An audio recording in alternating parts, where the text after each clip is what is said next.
people will demand the quality. They will demand the accuracy if they want real news. If they want opinion, then they'll go out and find that as well. And they're going to want good storytelling. We can't bore them, right? We have to be good writers. We have to be good producers. We have to be good storytellers, because the art of storytelling, the beginning, middle, and end, most of that hasn't changed. And it won't. Welcome to the News Nirvana podcast. I'm your host, Nick Parker. The News Nirvana podcast features conversations with media professionals from across the country, highlighting our ever-evolving business models and showcasing the strong and effective journalism produced each and every day. This podcast is made possible to you by the generosity of Blocks Digital. Blocks Digital empowers content producers to connect with their worldwide audiences at scale and continuously transform to achieve their business goals. Contact Blocks Digital today to learn more about how they can help you thrive. Connect with them at blocksdigital.com. My guest this week is Sam Zeff, reporter for KCUR, an Emmy and Murrow Award winner. I like to shout that out. He's currently with KCUR. He's formerly of KCTV, the Philadelphia Inquirer, and as I just learned, several other papers, radio stations, television stations all around. Sam, welcome. Thanks, Nick. This is this project, this News Nirvana project. We do a lot of talking about, where we're at in the news industry now, what we're looking at in the future of this industry. And I stumbled across you and a project that you're working on. It's a documentary doing exactly that, examining the arc of news in America and using the Kansas City Star as that example of it to show not only its path, but look at where we're at now and what the future looks like. So I thought, let's bring you in. Let's talk about this project, but also use it as our way too to kind of I want to get your feel and your perspective on what you see in the news industry now. I love that you've been in everything. You've been in the print side, the radio side, the television side, because we talk about all of those aspects of it. My perspective is obviously most on print, although I've learned podcasting over the last 10 years. But I mean, really, I still have trouble saying podcasting is journalism. I do it a lot, but I still feel a little weird about it. I don't know, maybe that's just I'm old now and I don't like new. Yeah, you're right. Podcasting isn't necessarily journalism, and it doesn't have to be because of the million 5 titles that are out there. Most of them are not journalistic based, but it is it's a very intimate way of communicating, especially if it is in the podcast form, right, with earbuds in your ear. I anchored Morning Edition at WHYY in Philadelphia, which is where Fresh Air is produced. And when I started, our program director said, never forget, and this is in the clock radio days, that you are the first voice that most people hear in the morning when their alarm goes off. Many times you will be incorporated into their dreams. And he said, always respect that. and to this day I do when I anchored Morning Edition here at KCUR for a while, and I still fill in. And I always remember that, right? That sometimes, even if I'm not on their alarm clock or their alarm phone, when they turn that on, when they turn the station on, I may be the first voice that they hear. And you have to understand that you're being welcomed into whatever their morning routine is. And when you understand that and respect it, you have a different relationship with the audience, a really special relationship. And with podcasting, with an earbud, you're right in their goddamn head. And if there's nothing more intimate than that, and so the style of communication with podcasting, I think, is just terrific. I agree, and I love that kind of remembering our responsibility and our role, and that you are. And it made me think, yeah, my wife and I are smart speakers. That's the alarm in the morning. Yep. Is NPR. Yep. As that comes on, and I like the you use the word intimate, but I like that too with podcasting, because I feel like how many times in my career as a reporter that I wish people could hear the interview. Yeah. Like, I wish you were sitting in, Yep. and especially because at that time I was only writing. So I'm cherry picking segments of that conversation. But I remember going home to my wife or to friends, other people, and saying, man, I wish you had been there, because here's what happened beyond those couple things that I picked out to put into the story. And I feel like this lets people in on the whole conversation. One of the things that what's important and what I think is missing in a lot of journalism now is not getting out of the newsroom or out of your home office. Because as I tell young reporters all the time, there's a feel to every story, right? Even if you're just covering the most basic hearing in a court, there's some feeling in that courtroom. And if you're there and experiencing it, you can communicate that to the audience. It's our responsibility to get them into that interview that you've done, right? What was it that you experienced in a room during an interview that you can communicate to the audience, whether that's on radio or now digitally? So the idea of being in the room, the audience being in the room with you, is really very appealing to me. That's such a great, I think, reminder, especially because so many of us, myself included, are one-person operations, right? And so finding the time or the energy to get up from the desk and get to all of those things is difficult. And it's such a refresher when I do, to get out there and be like, oh yeah, this is what it is. I was at the Jackson County Legislature a couple of weeks ago, and I used to. I'm sorry. Yeah. Oh, I know. And I used to cover Jackson County, so I'd be there every week. And I was reminded just how oftentimes dysfunctional local government can be, but still being in the room, right? In there with regular folks who show up for the meeting, elected officials, appointed officials, is so much better. It's so much more enriching than watching the live feed, right? Because now you get to choose who you're looking at to get whatever reaction that there may be. And you can feel the vibe, whatever that vibe is. Yes, right. There's something in the room that you feel, and it's good reporters are able to communicate that. Depending on the kind of story they're doing. Hard to communicate that in a 40-second radio piece. Much easier in a 1,000-word digital piece or a 4-minute radio piece. But just being there. Can I let you, when are we going to air this? When I say we, of course, I mean you. This will be in the next week. Yeah. So Monday we're going to land a story about one of the things that comes with World Cup games is an increase in the use and seizure of cocaine. No, the police don't know why, except that cocaine use and production is way up worldwide anyway, but it tends to follow World Cup matches. KCPD was alerted to that a year ago when they started planning for this. And so I'm landing a story. It's actually this coming Monday, so I don't know when this lands. But be that as it may. But I only knew about that because there was KCPD command staff at the Jackson County Legislature advocating for their combat, their $4 million combat grant, the anti-crime tax that we have here in Jackson County. And the only reason I know about World Cup cocaine, and trust me, you can't say that enough. And once you tell people you got a World Cup cocaine story coming up, ain't nobody going away. But the only reason that I know that is because I'm in the Jackson County Legislature meeting, and all of a sudden they start talking about it.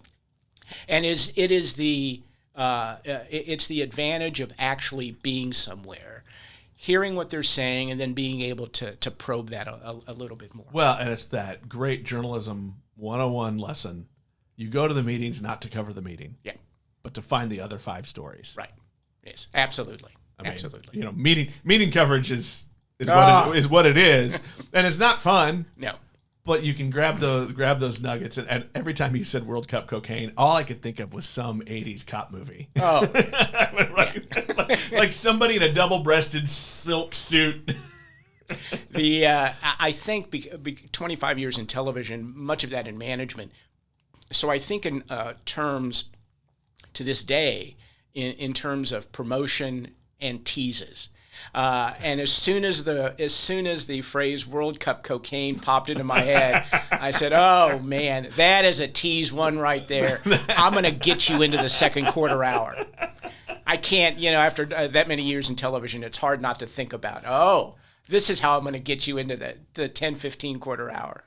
Well, and we have to think about that more in all branches of news now, because everything is mixed. We are doing all the mediums all the time now.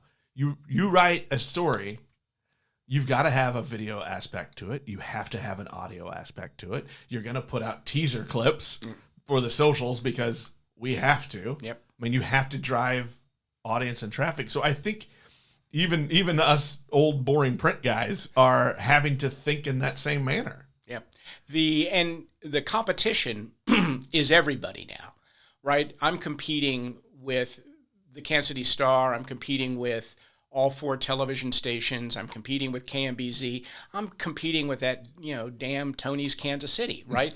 I mean, it's all its own. Who has evolved into a thing? Yes. Since he left. Yeah, and with so much opportunity for people to put whatever content they want out there, it's you have to break through. It's even harder to break through now than it ever was before.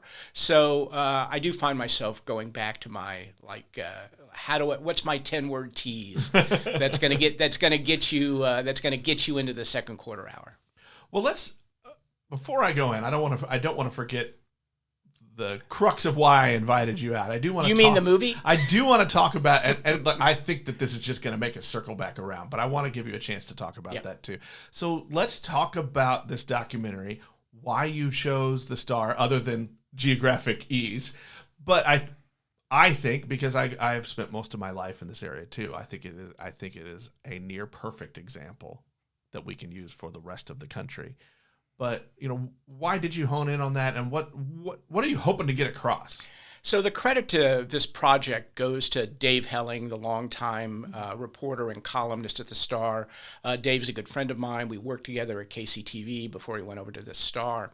And we're having breakfast, and he said, I've been thinking about a documentary film about the death of newspapers. Now, they're not dead yet. The Kansas City Star is still an important news outlet, but it's not anywhere close to what it was. No newspaper is. And I think we can use with that example. We can probably say that, let's say the 90s, that was a top 10 news, easily, if not more, higher, top 10 newspaper in the country. Oh, Metro. no, absolutely. And the profit was unbelievable, and then the question was, as we talked about this, how did it decline to where we are now? But more importantly, what's next? Right? The need for news is not going to go away. People want to consume news, but we have to deliver where they are.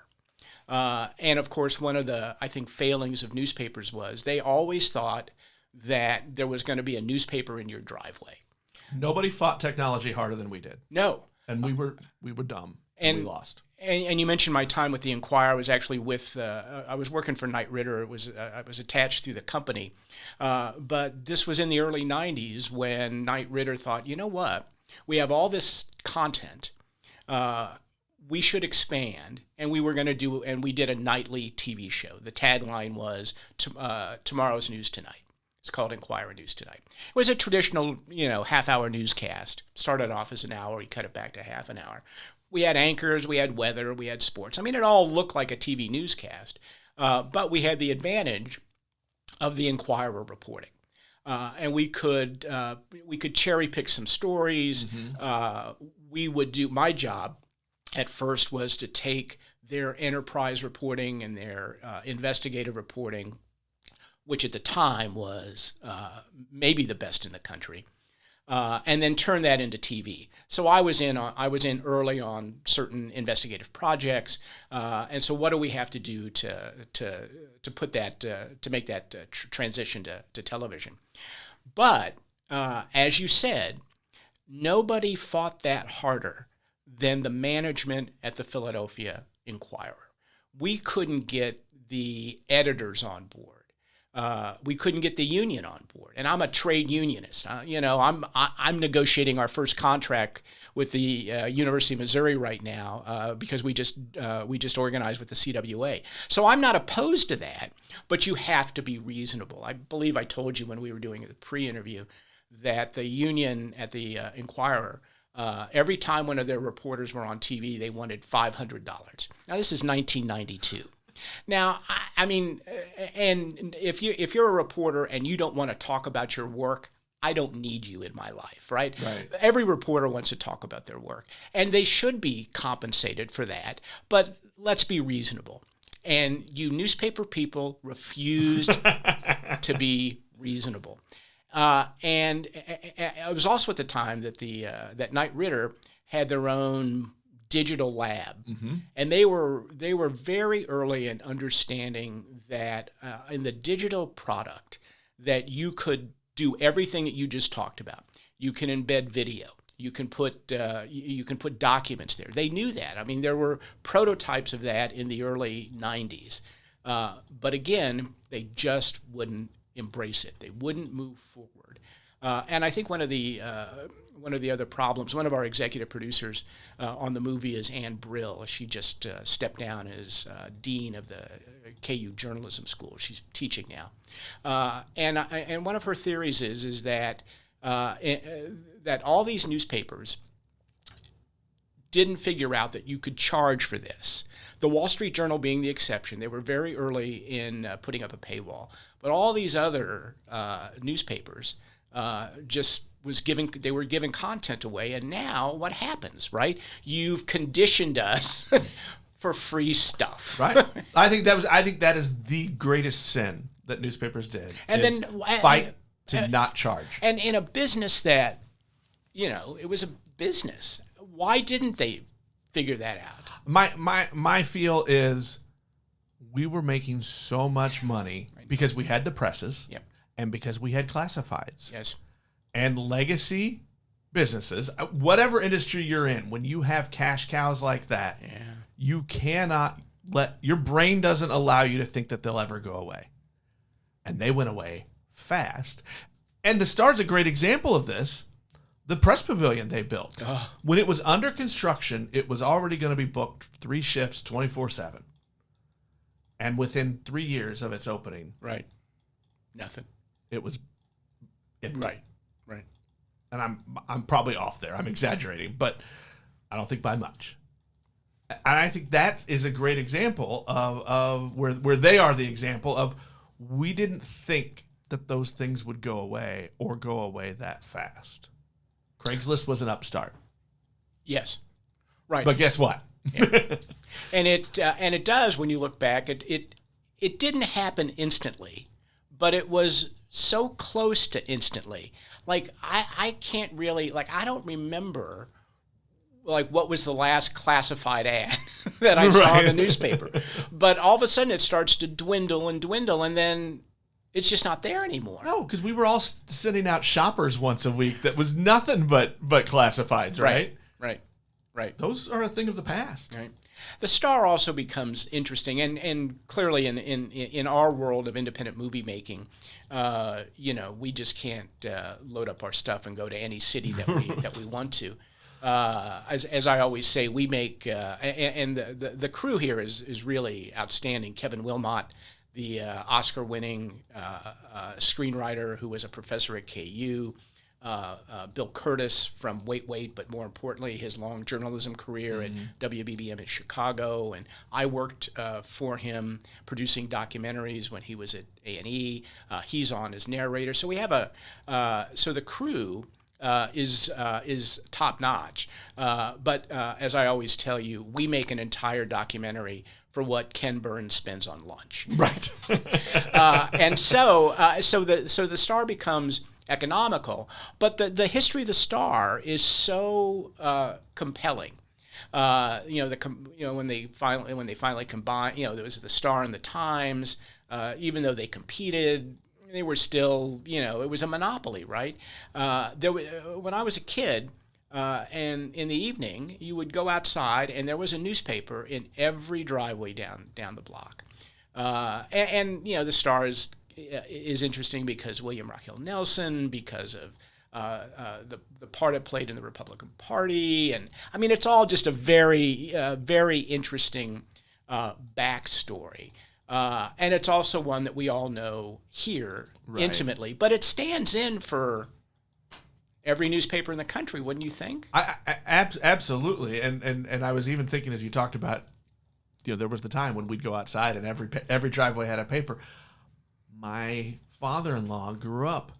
His father's career was delivering the Star and the Times. Yep. That's not a thing anymore. And in my time with newspapers is when we stopped delivering and switched to mail for community papers. Yeah.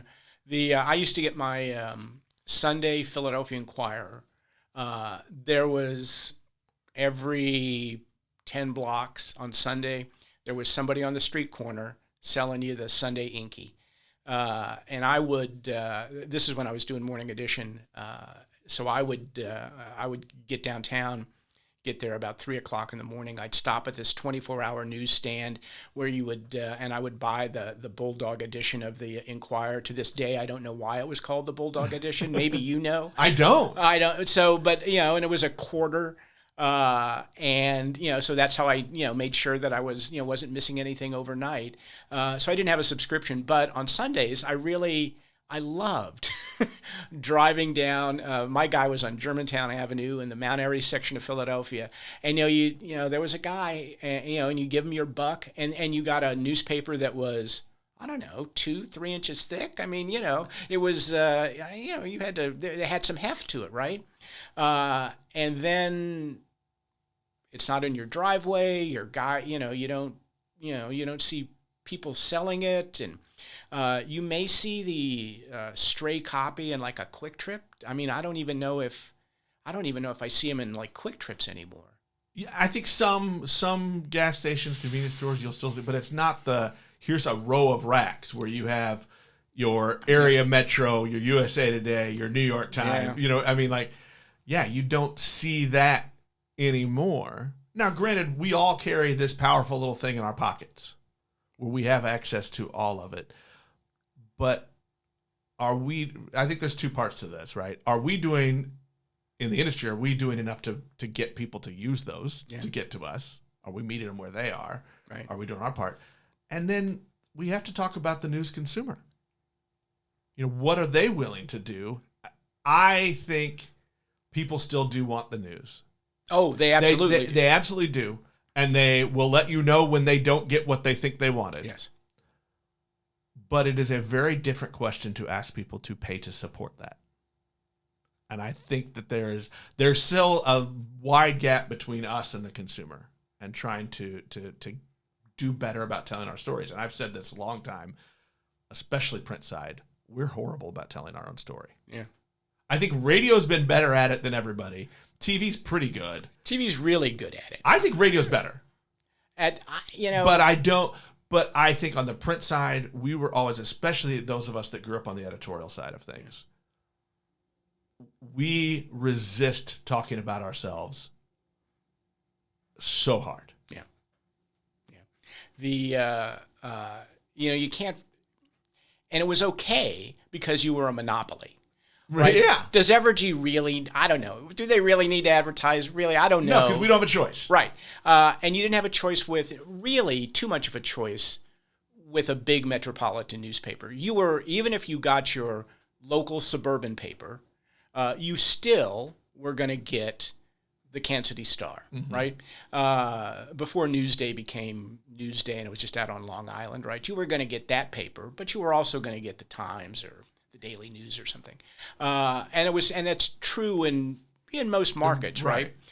Because there are things that you're going to cover in a Lee Summit newspaper, when Olathe had a daily newspaper, that you just can't. Even the Star, when it had 300 reporters, couldn't get to some stuff, right? They weren't going to go to every single which is why school board they meeting. as well as a lot of other metros, bought those up. Right.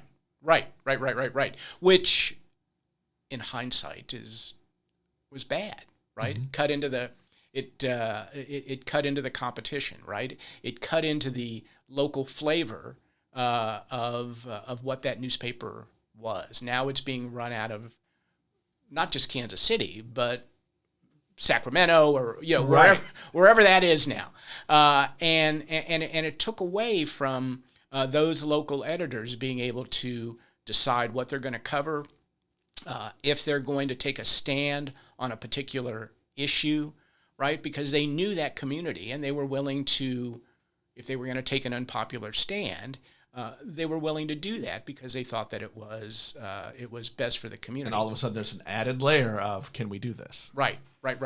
And even in your suburban newspapers, right? They were if you've got if you got a department store in downtown Lee Summit or downtown Parkville or Olathe, you're going to advertise in that local newspaper, right? If you've got the local clothing store or furniture store, who knows if there are even local clothing stores anymore. And so you could take unpopular positions and still make money, right? And make a lot of money. The News Nirvana podcast is made possible by the generosity of Blocks Digital. Blocks Digital empowers content producers to connect with their worldwide audiences at scale and continuously transform to achieve their business goals. Contact Blocks Digital today to learn more about how they can help you thrive. Connect with them at blocksdigital.com. Can I tell you here's one of my favorite here's one of my favorite newspaper stories. So when I was in Philadelphia, I worked with David K. Johnston, who worked for the New York Times for a long time now as an operation in Washington, D.C., Pulitzer Prize winner. He went to work for the L.A. Times as a young man from the Sacramento Bee. And the deal he made with the Times was his family was still in Sacramento. And so for like 6 months, every month, they would fly him back to Sacramento so he could spend the weekend with his family. So the first weekend that this happens, he flies up there, rents a car, comes back to work. He gets called in to the business office. And he thinks, holy shit, like I've spent too much money. So he goes in. This is the L.A. Times. This may be the most profitable newspaper in the world. And he goes into the business office, and somebody with green eye shades, behind the desk looks at his expense report and says, "I see that you rented a mid-size car." And he thinks, "Oh no, I should have written a small car." And he goes, yeah, I did. And then the New York Times, L.A. Times business guy looks at him and says, "You work for the L.A. Times now. You only rent full-size cars." I'm not spending enough, you say? That is a conversation that would not happen today. No, and but it was an indicator of just how profitable it was, just like TV stations. I mean, it was a license to print money. Mm-hmm. I worked for about a year at KYW, the behemoth all-news radio station in Philadelphia, perennial #1. And our ROI was 60%. 60%. I mean, the Gambinos don't make 60%. No, we long for those days. Yeah, and it was at KCTV when it was owned by Meredith, if our EBITDA, our ROI dropped below 30%, we started cutting back on overtime. We may lay people off. 30%. If my 401k was returning 30%, you think I'd be here right now? Think I'd be in Lee Summit right now? No. I would be living on a beach somewhere. But that was how much money that was expected to be made. And so the conversation also has to go to, well, what did Wall Street do to journalism, right? How much money do you have to make? Right. And I think that's something we're all still struggling with. And then as those things disappear, you get more of me, who's, I'm just going to go out and do it on my own. Right. Or one of the first guests I had on this podcast, former LA Times reporter, now runs his own little thing, The East Sider. Yeah. And it's just a newsletter. He's doing great work covering his neighborhoods, but it's not the same. No, but these newsletters, and and this is the third. Well, act. and I say it's not the same financially. The make a living from it is really, really hard. Yes, but you can do it, and that's the third act of the film. So what's next? I mean, we see newsletters doing well. The Sunflower State Journal in Kansas is an example. There are others, and we got into the newsletter business at KCUR, as most people have, and it does gangbusters. I mean, we have a 50% open rate on the early bird newsletter, which is unheard of in the world of newsletters. Like if you told somebody at the Kansas City Star that, well, I can guarantee you a 50% open rate on this particular newsletter, but you would have to assassinate 3 people, they would say fine. They would do it. Yeah, sure. That's why I brag. Mine averages 55% Yep, open that's rate huge. and almost 30% click rate. Yeah, that's huge. Which in the world of newsletters is Right. a dream. The harder thing, though, is how do you monetize that, right? It's hard to make money just with that.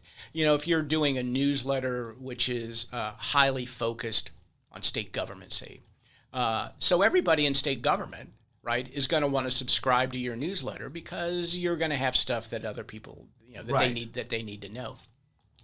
A general newsletter is a little harder to make money with because now you're in that space with everybody else, right? And you're fighting with every other newsletter in the world. Right. In the world. And even with a hyperlocal focus, Yeah. it's still hard to get. Yeah. And I think that goes back to that question is our relationship with the news consumers, with the, I'm going to say community because for me it's a community, but whatever your audience group is, to find the people that want that, to support that. Well, and want to and can take advantage of your fantastic open and click rates. But that's also hard to explain to people what that means. to advertisers or to people? I think both. Oh, yeah. I see what you're... Because agree. I think most people don't want to think about being in the weeds of newsletter statistics. Yeah. It's not as easy as just having a big audience number. Right. Right. Where at KCTV or whatever TV station I happen to be at, if I had a great rating, females 25 to 54, I'm going to make a shit ton of money. You can't stop me from making money if I have a 9 rating in Philadelphia, for example, in that demographic, I'm rolling in money. But now I think it's a little harder if you're an advertiser, right? Mm-hmm. Like now you are thinking about click rate. Now you are going to put perhaps a special in your newsletter. And you have to hope that people are going to click through and buy that product or buy those tickets. I think it's more difficult now. Although it does, exactly who your audience is, right? I mean, here's the scary thing. Like, I don't even know how this works, but you could look at a on your digital analytics and know exactly where on the page they clicked out. Right. Right now, I don't know. Like, it's scary enough. Like, what does the NSA know about me? Right. If I know the exact word you clicked out, on my story, like, what does the FBI know about me? Right? It's also, and I think that's part of the movie as well, right? Is that we're more intimate with the audience than we've ever been. It's a different story than saying our subscriber count is this. Yes. Our Nielsen audience is this. Right. It's a different story that we're trying to tell. And look, we're all have to be more savvy. Both us on our side and the advertisers have to be more savvy about what those numbers mean. Yeah, absolutely. Let's circle back to the what's next. I mean, what are you seeing? You're still hitting the beat as a reporter for KCUR. Are you still making those connections with audience? What is news production? How is that? Where's that at now? Well, we're a little bit more intimate with our audience because, we go to them all the time and ask them for money, and they've been very generous, especially since we lost our federal funding. I mean, people have stepped up all over the country for these local NPR stations. Where it's hurt and hurt substantially are these small community stations, Native American reservations. There are public radio stations above the Arctic Circle, and almost all of their funding came from the federal government, and stations have closed.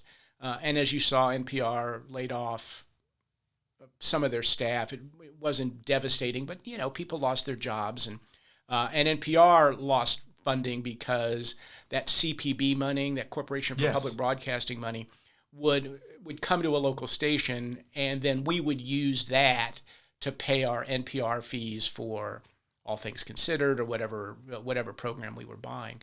So when that money dried up, NPR lost money. But for stations that are established like us, the audience has stepped up in a huge way.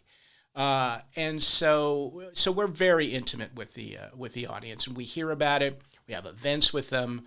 We have a community advisory board, which is pretty big, and you talk to those folks all the time.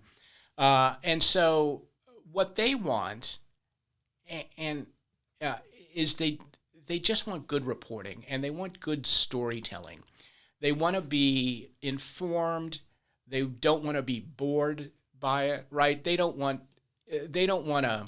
a 2,000 word story when a 1,500 word story will do, right? Which is hard for our egos. Not mine, actually.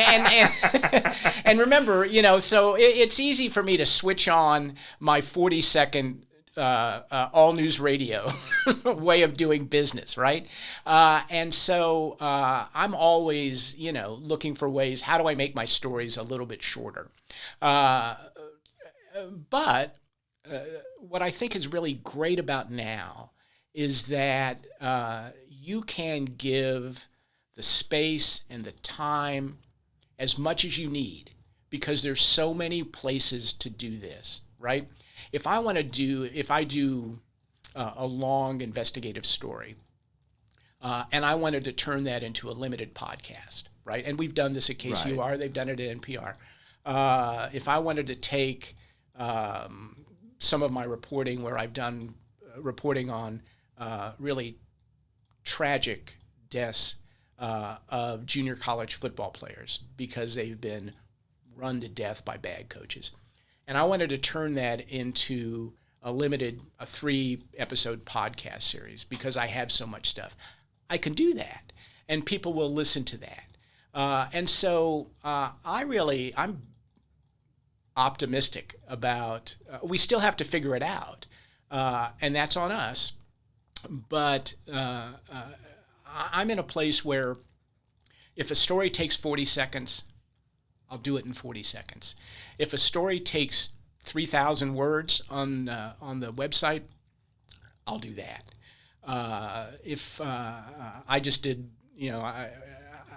I acquired a few years ago, a lot of old interviews with Kansas City A's, and I did wow. I did a 8 episode podcast series on the 13 years the A's were in Kansas City. You can't do that in 40 seconds. I'm not even sure you could do that in 3,000 words. You could do it in book form, and people have written books. Right. But given that, right, you have all these voices from people who played in Kansas City. I also acquired a bunch of old, Monty Moore radio play-by-play, and to be able to, cut that all together and tell that in, 8 episodes of a podcast. So I think I'm not at all pessimistic, but I do think that we can't lose track of the basics of reporting, right? I mean, the job of being a reporter really hasn't changed much since Homer, right? You're gonna gather the facts and you're gonna tell a compelling story, and if we don't lose track of that and just have to figure out, am I going to write this? Am I going to do a podcast about this? Am I going to do a video about this? And with all those options available to me, I mean, I don't see how the profession goes away, because people will consume news. People have always consumed news. That's not going to go away. And if we have to do the occasional, I don't know, TikTok. I've never done a TikTok, but that's where my resistance is. But I would, if I could figure out like what's the best way to do that, I would do a TikTok. I think you're right. I think my fears are not on the journalism side, as far as telling the stories. Right. I think people want that in all forms. I mean, just look at the explosion of those true crime podcasts and people want good stories about news things. I think the fear is on the how can we continue to make a living? Yeah, make a living on it. I love all the different forms. I've learned through 10 years now of podcasting and producing, hosting various shows. I probably have 2,000 episodes out there somewhere on different things. They can be from anywhere from 3 minutes to, we do one in the beer industry that averages almost an hour and a half. Yeah. If the stories are good, people will listen. Oh yeah. And it's the same thing with, I love, I do written news on a website now, not in print that often. I have all the space. If the story needs 500 words or if it needs 3,000 words, right, you can do that to tell the story how it needs to be told, and or how it can best be told, and all the extra stuff that goes with it. I'm always surprised at how many people want to read the indictment, or they want to read whatever document that you or documents that you're using to do the story, right? And to be able to provide that is really sort of unbelievable. And as I think I told you, we just had a new crop of interns, and describing to them that you actually had to go to a courthouse and you had to look at a docket, and then you had to get the documents. It's sort of this unknown to them, right? It really is like explaining cutting tape with a razor blade or a rotary phone, right? So it makes the job both easier and it makes the final product more complete, right? And I think it adds, being able to say, here's the document, check me, right? I wrote the story, and if you don't believe me, or if you think the tone is wrong, click on this. Here's the source material. Right, and you'll see that I'm right. Well, and I think that goes back to what we talked about in the very beginning, why I think podcasts are great for me, but I think for everyone is it's kind of that peek behind the curtain too. Right? It's people like that. It's here's the whole interview. Right. Maybe you can catch that same vibe. Maybe you'll find things that I didn't. One last thing I kind of want to get to that you brought up that I think is important to hit. You talked about how you interact a lot with your audience, and you have, you even have a community advisory board, which I think are becoming more and more common. Yeah. We used to do we used to do a focus group if we were redesigning the paper, right? Or something crazy, but they weren't standard things. But I think we're doing that more and more, and I think that's a good thing to involve them. Yeah, to interact with the audience. Mm-hmm. Yeah, and I've sat in on a lot of focus groups in my TV management days. And the one thing that's always true about focus groups is that there's something that you absolutely know is true. But at the end of the focus group, you know it's not. Right? There's some sort of tribal knowledge that you have and that you would stake your life on. But at the end of 3 focus groups where, you've gotten various representation of the audience in there, you find out, nope, not true at all.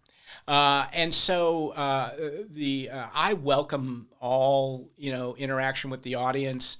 I'm sort of also sort of old school. I really don't care if you like me or like my story, but if you're reading it, that's good. What was the old thing about columnists? A third of the people read it because they love him, the third read it because they hate him, and the other third want to know what the other 2/3 are talking about. Yeah. And so, and our community advisory board, the reporters don't interact with them very much. I interact with some of them because I know them, and I know a lot of our donors, and they're they're not only interested in us, how are we doing after after all the shenanigans with CPB, but they're very tuned into the news, and it's good to know what they want. This idea that we're going to tell you what you need to know, like who gave you that power, right? Now, there are things that I report on that that I find out about that the audience wouldn't know unless I told them. But do they want to know, every ordinance that gets, entered into city council somewhere? They can go online and look at that. And so I think it's more important than ever to be in touch with the audience, know what they need. And I think Nick, it's not so much the category of story, but where is the best place, as you said earlier, to reach them? Right? Where are they going to be? And we were very bad, the industry, at that for a long time, right? I mean, when will terrestrial radio go away, right? The actual broadcast of radio. Right. I don't know if it ever will. I mean, there's always been, film was going to make radio obsolete, TV was going to make radio obsolete, and it never has been. But now there's all these different places that you can go, and so do we need to? Is there going to come a time where it's all on demand, right? That the hourly newscast that we do now on radio, we're still going to do one every hour, but you're going to be able to listen to it when you want. Right. Is that going to be true for the 10 o'clock news on television, right? I mean, you see it's all expanded on their website, YouTube. Will there always be if you can't watch at 5, you can go watch at 4. Right. And will there always be a 10 o'clock newscast, a 5 and a 6 o'clock newscast? Because, are people eventually going to demand that news? They want that news, but they also want it when they want it. And so how do we go about doing that? And there will always be advertisers for that, right? Because, what we've known for, I don't know, since, the Pennsylvania Gazette, Ben Franklin figured it out. Like, there's people will advertise because that's how they get people into their business. So I don't know where any of that stands, but I do know that people will demand the quality. They will demand the accuracy if they want real news. If they want opinion, then they'll go out and find that as well. And they're going to want good storytelling. We can't bore them, right? We have to be good writers. We have to be good producers. We have to be good storytellers, because the art of storytelling, the beginning, middle, and end, most of that hasn't changed. And it won't. Right. No, and I agree with you. I don't think it will change. It's just, where are they going to find us? I think as we get better at talking to our audience and meeting them, they'll tell us those answers, right? I hope so. I think that's how we can find out, okay, how do we still work with advertisers to get to them? Because they just told us where they are. They just told us what they're looking for and how they're looking to consume it. Right. We have to be better at involving them. To allude to what you said earlier, it didn't matter long ago because we were making that money because we still had classifieds. Right. That was a thing that we thought was always going to exist, and we could go do the news however we wanted. And I think the audience, it's also a Wild West for them, right? They're trying to figure out where to go to get the information or the entertainment that they want or that they need. And so we're both going down this road trying to figure each other out, which is always the shittiest part of any relationship. And we need to talk. And then when you throw in what's AI going to do, it really, I think that's the thing that scares me the most. You see now that, court cases are getting thrown out because some lawyer is too lazy to actually do and so, AI comes up with some, fake case, and it gets put into a complaint or a petition. My fear is less about the news being, just making up news. But, now you see news organizations, you'll see the tagline at the bottom. This was reported by a human, but AI wrote it. And boy, can't you tell AI wrote it. It's just terrible, right? There's nothing that holds your interest. There's no storytelling involved. Now, AI will get better. And one of the fears that you have in the industry, and we're trying to negotiate this right now at the university about AI and what's going to happen. Like, KCUR, they don't need me. They have hours, hundreds of my voice, right? They can just take that and make Sam Zeff. Yeah. Our director for the movie, Kevin Wilmot, is scared because now you can write this script like Kevin Wilmot, right? I want this to sound like Black Klansman, and there it is. Now it will never have, the real feeling that a human puts in there. But are we willing to give up some of that? I don't know. I think a lot of that. Yeah, there are definitely fears, but I think we have to learn a lesson from when we fought tech before. No industry has ever fought technology and won. Yeah. Right? Yes. And we're not putting, to go cliche, we're not putting the toothpaste back in the tube, right? So how do we learn to use the tool? Yes. To make what we do better? Yes. And I think that's the crux of the problem, rather than the all out don't use it fears, because it's there. Right. We have to control it though. Yeah. And so how do we decide? And I'm going to go back to a couple years ago when this was really hitting the industry conversations. I had a couple of guests on, and one of the things they said was, our first meeting was to talk about our ethics. What are our rules?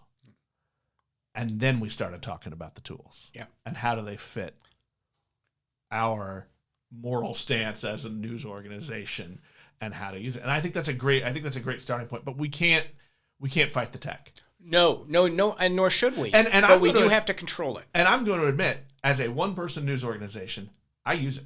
Yeah. I use it for various things, sometimes to repurpose. It saves me hours. Or I think I told you I have an editing tool that will do some things for me and saves hours. Yep. I also, because I'm a one-person show, I've figured out how to make it a final editor. Yep. Right. I've trained it with AP style. I've trained it with my local style, because I know that if I go read a freelancer's article 3 times, I'm still going to miss something because I'm the only person looking at it. Yep.